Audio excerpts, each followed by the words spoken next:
Welcome to Slow and Steady, the podcast where you get to follow along as we try to figure out how to build and run a SaaS. I'm Benedikt. And I'm Brian. Each week, we'll give you an honest peek into our lives as we work on our products and keep the lights on with consulting. Today's August 21st, and I'm feeling a bit scattered. This is episode number 5, and I'm feeling a lot better than previously this week. Yeah, we were talking about that before. You've been a little under the weather. Yeah, I didn't get anything done, basically.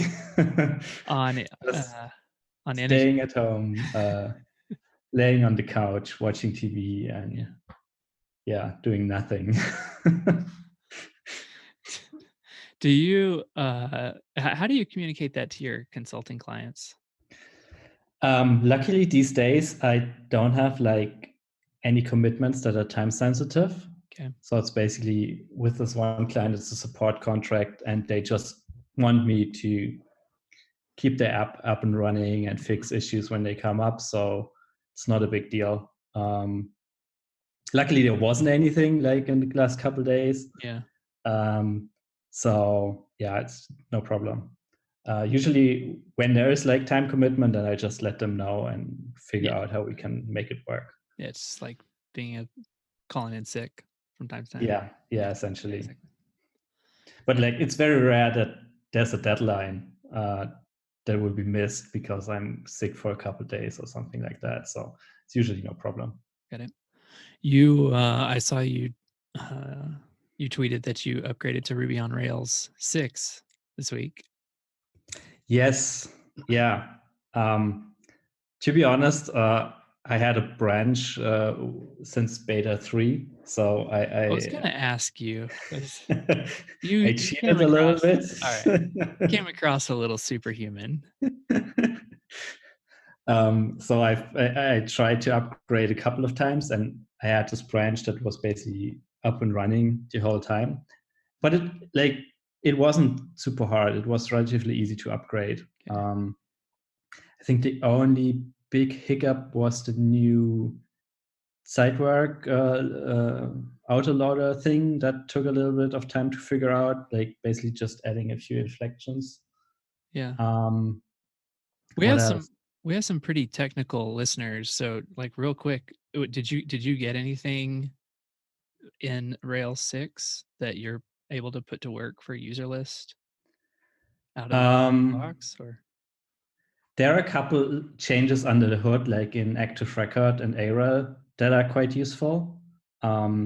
Just stupid stuff that you can, not stupid stuff, but like tiny stuff, like being able to write update queries that reference another column in that table, like without having to specify the value. You can now make Active Record trick into, hey, update this table, but use this value from that other column, and like, I don't know. Just more magic. Yeah, just copy it over and stuff like that. Yeah. And that's quite useful in some cases, because then we, like when we update users, it's basically an upsert into the database, so we don't check if the user is already existing. And in this case, it's super valuable to be able to like say, hey, update this column with that other value unless the user specified something or so. Mm-hmm. And that's an exciting new feature. What else? I don't know, like none of the high level stuff that was promoted feels very appealing to me. Like all of it is more like, nah, yeah, okay, I don't really care. But it's like all the little things under the hood, like the new autoloader is pretty cool, I think. So yeah, okay, still excited about the update. Nice. Well, and just good to stay up to date. Yeah. Anything, but well, when you weren't sick, anything else that you're able to? Like on one day, when I realized, like while realizing that I probably shouldn't work and should be at home, I was in the office, not feeling great, but hammering out tests for our user interface. And I have to admit at this point that we didn't have any tests for our user interface ever. Like I tried to write tests for it, but back then there was a weird issue. I couldn't figure it out. Okay. And it would only it would run all tests, but only one would pass. And as soon as there was a second test, it would fail. And back then, like a year ago, I tried to figure it out for a week or so, and just wasn't able to solve it. And Googling didn't help, asking around didn't help. Yeah. And at that point, I was like, okay, there's nothing I could do. I should probably just like skip the tests and continue building this thing. Yep. And a couple of weeks ago, I was like, okay, this can't go on like this any longer. Like, it's at this point where you change one thing and another thing breaks. You didn't realize until it's shipped. So I was like, okay, you have to figure out this test. You gotta dig in. What happened how'd you break through? What was the fix? Eventually I figured out that it was something like some extension I built on my own to basically dynamically add a class attribute to the body tag. Super stupid, but it's like I modified the class on the body tag, and that caused Ember to basically get confused with the current state of things and fail the test. Just like, okay, it was like something's not the way I expected to, and it would just bail out. And only after I realized that, I was able to fix it. There was a race condition involved and stuff like that. So it was super, super weird. But now, like, more than one test are actually passing. So I started really getting into it, and at least we have like tests for the sign up flow and the login flow. Yeah, right. It's those critical paths. Yeah. So it's starting to get there. All right. Nice. So major achievements. Nice, man. But like the learning curve now, it's like it's a relatively complex application already. So like even writing those tests for like the happy path through the sign up flow was already quite challenging because there's so much stuff happening already. Like it's making several requests to the server, and of course in the testing environment there is no server, so I have to kind of mock the requests. Yeah, it was it was a steep learning curve to get it to the current state. But congrats. I mean, good. Like, a little great breakthrough there. And seems like you're in good shape. Yeah, but that's about it. Like, wrote 2 tests and upgraded to Rails 6 by cheating. It's not cheating. It's just being ahead of the curve. Well, yeah, maybe. Yeah. All right. Well, glad you're feeling better. Anything for this upcoming week that you're particularly excited about, or you're gonna bite off? Well, actually, I'm taking the next 2 days off. To recover from being sick. Yeah, no, that actually was planned ahead of time. So it's my girlfriend's birthday coming up on Friday, and she took 2 days off from work. So I decided, okay, I'll just like join her and all right, happy birthday. Something nice, probably. And on Sunday we're going to see Metallica. So yes. That would be interesting. Oh, that's amazing. Where at? In Mannheim, Germany. It's an open air. Apparently the weather will be nice. So I was a little bit worried the last couple of days. It was super rainy over here. Man. And yeah, it will be my first time. I never saw them live. And I'm also usually not a fan of huge concerts like this. So interesting. Yeah. Dude, I saw Metallica like 15 years ago in Irving, Texas. They were doing this huge festival. I don't remember the details now, but Hetfield, something happened. Like he broke his arm, or something happened to his voice. Like I don't remember what it was, but like they were the headliner of this show. Mm-hmm. It was their thing. And so the band came out and like played a set, but like no vocals. It was just like they just did an instrumental set. And even that was, pretty awesome. But what they did for everybody there was they did a like a makeup performance. And so I kind of got to see Metallica twice for the price of one. Nice. And what was super cool was the second concert, you just like got this voucher or whatever, and we were on it for the second show because like all ticket prices were the same. So we ended up being like in the, the 15th row. It was incredible. Like it was such a killer show. So I'm happy for you, man. Hope you I enjoy it. record that. It'll be good. Let's see. Yeah. Well, I guess yeah, you'll have to let us know how that concert goes. We'll definitely do. I'm jealous. Let's see. So I guess I can give a quick update on my side from that last episode. So I actually had somebody reach out on Twitter about the mastermind group, like, hey, you serious about this? Might be interested. And I am. And so I think I'm just kind of curious. I want to do a little bit of like, poking around and asking some folks like what works for a setup. Like, is it a good idea to kind of sunset it after 8 weeks, first time around, or 4 months, or like, so that like whatever the original foundation group is, like some sort of like, hey, let's reassess and see if this is working. What's the format like? Just kind of, curious about those things. So throwing some questions out on Twitter and Mega Maker group, and kind of see how that goes. And like, what are your first ideas and replies to these questions? I'd be interested to learn more. Well, I think I very very yeah, I'll just have to say it very selfishly. Like I kind of feel like I want one of the requirements to be that we're in similar situations. Like um we're working full time. I even almost want to say working full time for yourself and trying to, bootstrap something on the side. Um, with maybe even similar like time constraints, outside of work. So, but that's why I want to get some advice. Like, how have people gotten a ton of Mm. benefit from having a wide range of perspectives, or is it actually super helpful for everybody to be in the same boat? I see the pros and cons of both.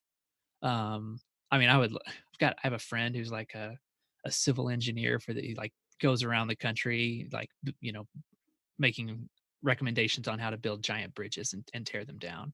And there's a part of me that's like, that's the sort of dude that would be good to have in a software mastermind group. Sometimes we get in our own little bubble, Yeah. and that can be bad. At the other times, it's really helpful because we all like truly understand what everybody else is going through. So anyway, I think that's all. I'm just trying to get some input on that. Like, what have you seen work? What hasn't worked? What's a good format? How do you kind of like get a level of commitment from the group, but at the same time allow for some Mm. scheduled reassessment of membership and piecing out. Anyway, so that's where that's at. Yeah, yeah. I feel like it's kind of important to have people at the same stage, at least somewhat. Hmm. Like, I feel like if there's like too much of a like, if people are in different stages, like one is way ahead of everyone else, I feel Yeah. like it's hard for people to give advice to someone who's like, I don't know, 3 stages ahead of them, and they Hmm. might not be in a position where they can really relate to the problems of everyone behind them and stuff like Yeah. that. So Yeah. I think that's kind of important to have like Yeah. everyone on the same page somewhat. Totally. In the same stage, or maybe like plus or minus one. Yeah, yeah, something like that. Yeah. Yeah. I had somebody else in Mega Maker, a front end developer, reach out to me and just say, "Hey, I really liked your work, and would love to be able to chip in and help out from time to time."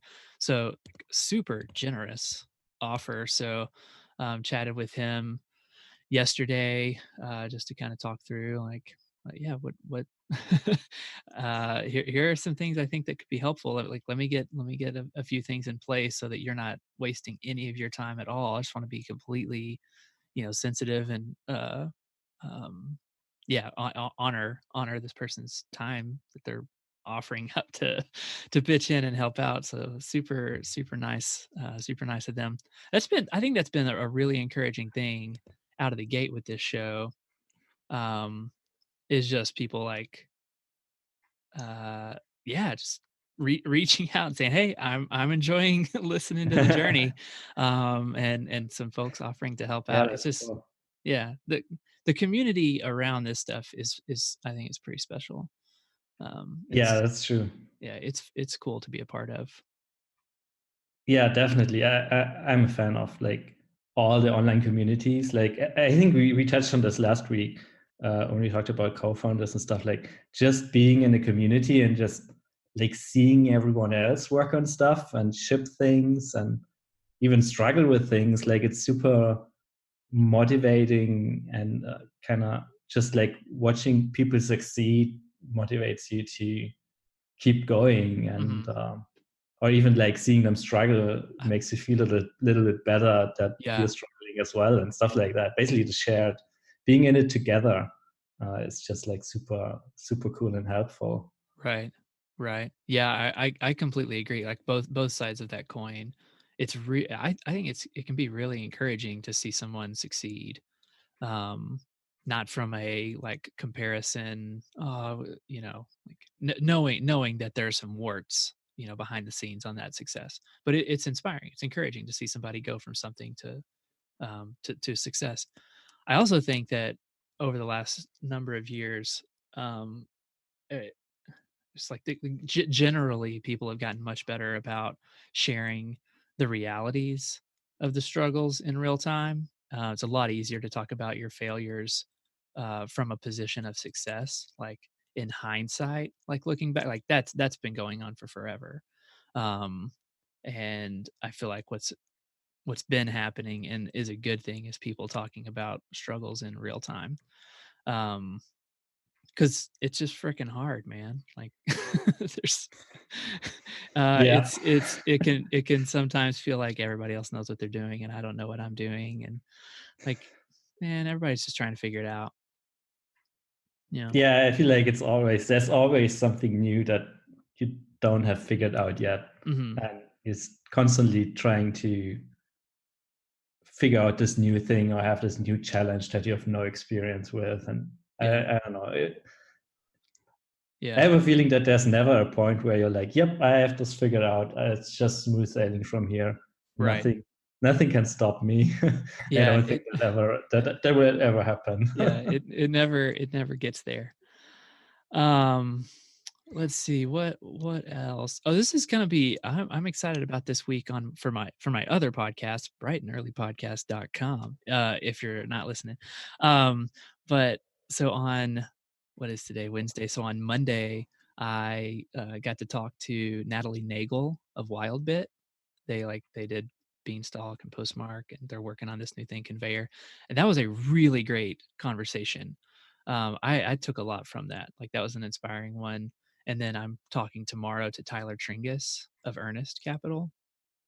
Yeah, so like just from like an internal like um, you know creative outlet kind of a thing for Brian this week. I'm excited about I'm excited about that this week. So that's those things feel like they feel life giving to me to be able to do those. So super encouraging. It's been a good couple weeks.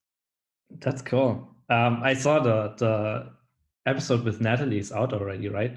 I think I got Y- a notification earlier Yeah, today. yeah. I haven't promoted it or anything, but it published 3.5 hours ago while I was still sleeping. So yeah, it's Nice. out. It's out. Yeah, I'm definitely going to listen to that. Yeah. And also looking forward to the interview with Tyler. He's a cool guy. I've never met him. I met him last year at Microconf Europe. He Okay, was attending, cool. and I think we chatted for a couple of minutes. So yeah, he's Yeah, cool. yeah. Um, I kind of want to. Well, yeah, I'll ask you. I want to ask, like, as somebody you guys just launched, got some good buzz, and you mentioned like that y'all had been reached that some founders had reached or some sorry investors had reached out. I want to shoot you a message afterwards, like, hey man, what do you want me to? Anything you want me to ask this guy? Like,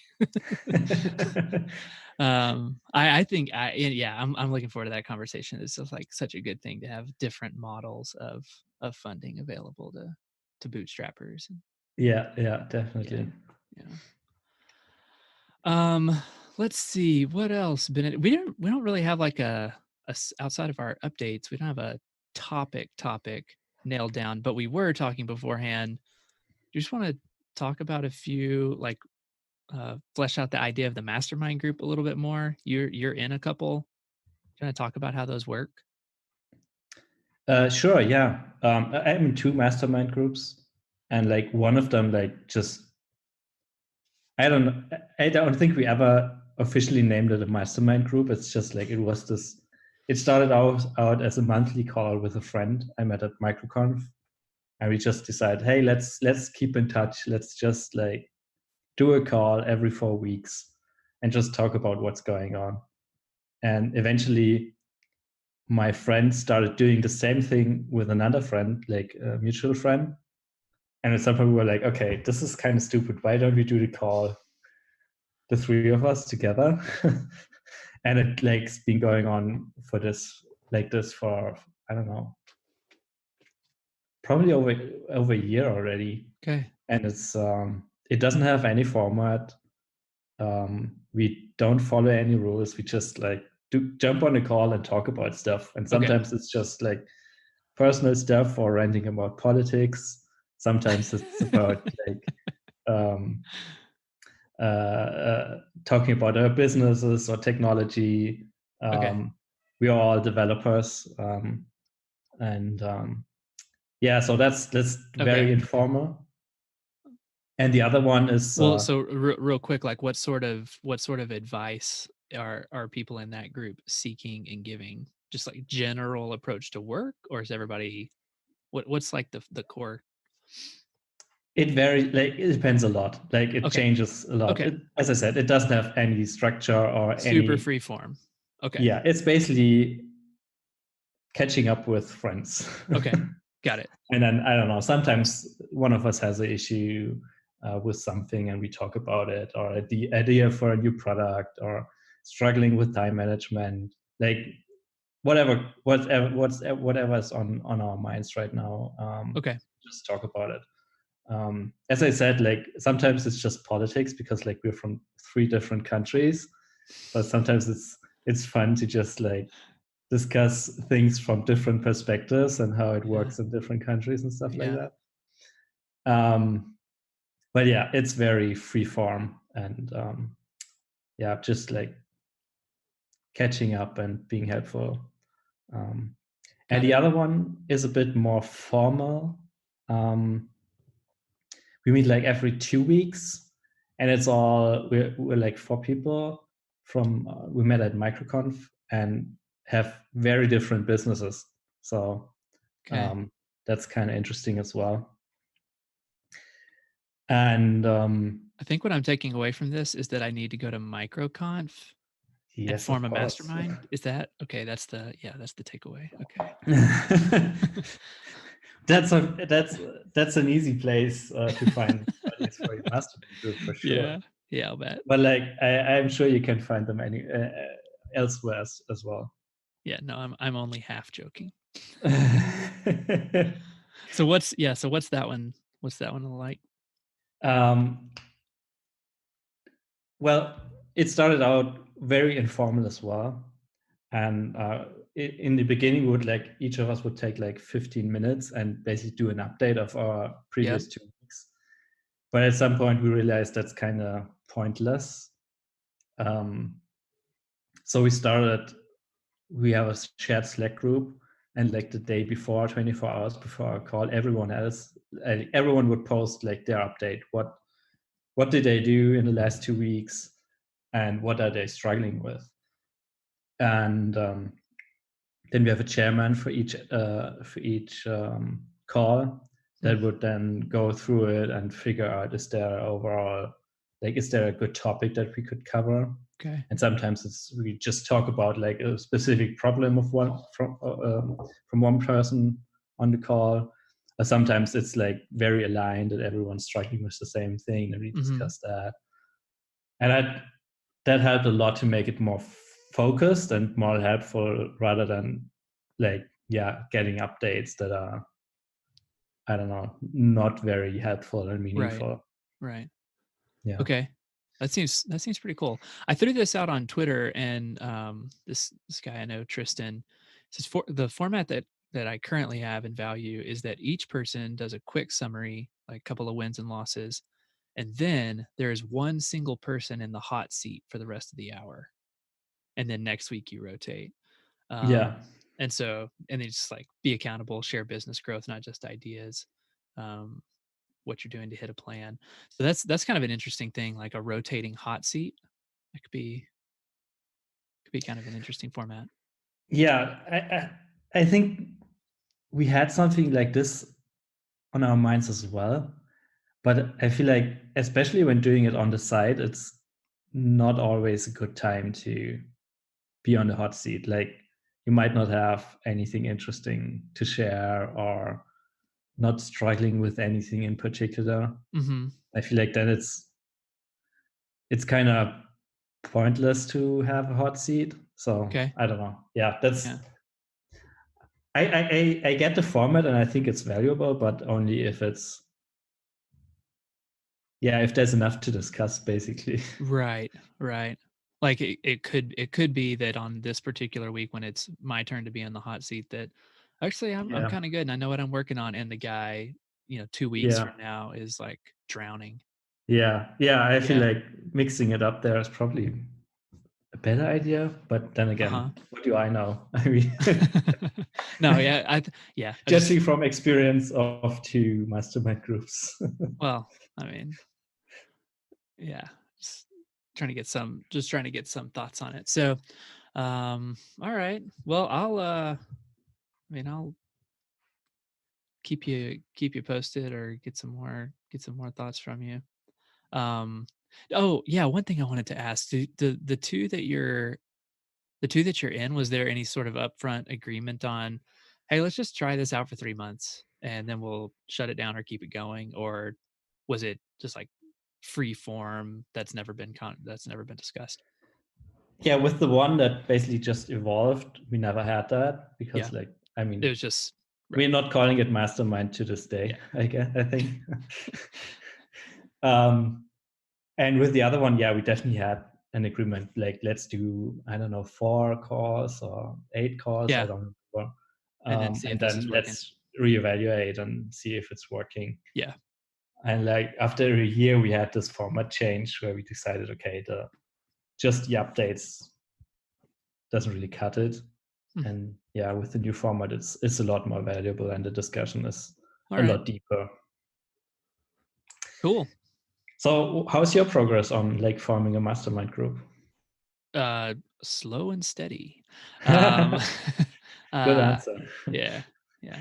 No, I mean, like I said, I was like, did a little bit of kind of poking around. Got a message from somebody that spurred me on again. I kind of have it in mind, a handful of people that I want to, reach out to and say, this is what I'm trying to start, and this is the reason I'm asking you some specifics around format and commitment is I feel like it's I want to be respectful of everyone's time, and so I want to be able to, with some degree of confidence or certainty, say, and here is the format that we're going to open up with. It would feel like a more tangible invitation. You know what I mean? Rather than, hey, do you want to commit to a standing meeting from time to time? Where like, no, I don't want to do that.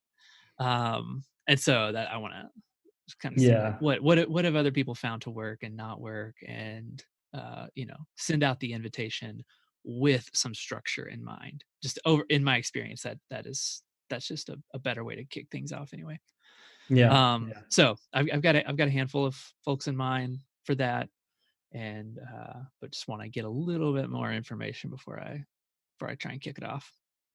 And what do you have in mind, like in terms of schedule, weekly, monthly? But yeah, like every week almost feels like too much for a call. Yeah, Every other week, I'm feeling even preferably like let's have an email thread, not a Slack group. Um, uh, Yeah. Okay. I'll just leave that there. An email thread, not a Slack group, where stay, like, keep up to date, ask for feedback, and at any time asynchronously, but every other week, let's jump on a scheduled call and talk through what we're doing. That's kind of where I've got it outlined in my head. So we shall see. Yeah, and the only thing stopping you from like reaching out to those people is basically figuring out the format, or anything else? Just feeling like, okay, yeah, this is how I want to structure it out of the gate. And the reason I want to structure it that way is because I've, bounced a couple of different models around in my head, and I like this one the most, and that's where we're going to start. So that's the only thing stopping me. Yeah. So you'll figure it out until next week. Oh yeah, what a speaking of, turns out this podcast is the first accountability group. But yeah, pretty much that's a good thing to commit to. Seriously, we're laughing, but yeah, I mean, there's no reason not to get that kicked off between now and next week. Yeah, I don't know, just send out an email to everyone and ask if they're up to. Like, especially, I feel like, especially for the first couple of calls, it's probably getting to know everyone anyways. Like, just, it does make a lot of sense to have a hot seat from day one when you don't know anything about the person that's on the hot seat. Well, yeah, so there would only need to be an introduction or two for like the group of folks that I've got in mind. There's some overlap. So anyway, that's that's inside. Everybody listening, but okay, yeah, that's okay. So that's my big takeaway action. I think the other one is to block out Microconf 2020 on my calendar. Are you going to? I'm definitely considering it. Okay. I'm not committing yet, but yeah, I have a feeling that I should really go. Yeah, especially now with the move, it's like it shaved off like 6 or 8 hours from the flight. Mm-hmm. So it moved from Vegas to Minneapolis. Yeah, exactly. Yeah. And it makes it a lot more appealing, like to be instead of having like I think it was an 18 hours flight or so. A long flight, man. And this way, like with Minneapolis, it's like 12 or so. Okay. So it sounds a lot better. I mean, that's still a haul, but it's it doesn't completely blow everything up. Okay. Well, who knows, man? Maybe we will meet in person there. That'd be awesome. Yeah, that'd be nice. Do an episode from Microconf. Yeah, that's one more reason to go. Yeah, for sure. Have you been to Microconf before? No, man. I've never been. I almost went this past year, but we had like a family trip already planned, and so I didn't go. But I mean, yeah, definitely recommended. Like, I mean, I can only speak for the Europe one, but assuming the US one is similar, it's totally worth the time. That is just what it has a reputation unlike any other conference. So, yeah. I really want to go. So, okay, cool. I think we can leave it there. Yeah. Good with you? All right. Yeah. Well, let's see what show notes at slowandsteadypodcast.com. Reach out to us on Twitter. I'm BRHEA, B-Ray. Yeah, and I'm Benedikt Dyke, and the link is in the show notes. Yeah, Benedikt Dyke. Good luck with that one. All right, good talking, man. See you next week. Yeah, see you.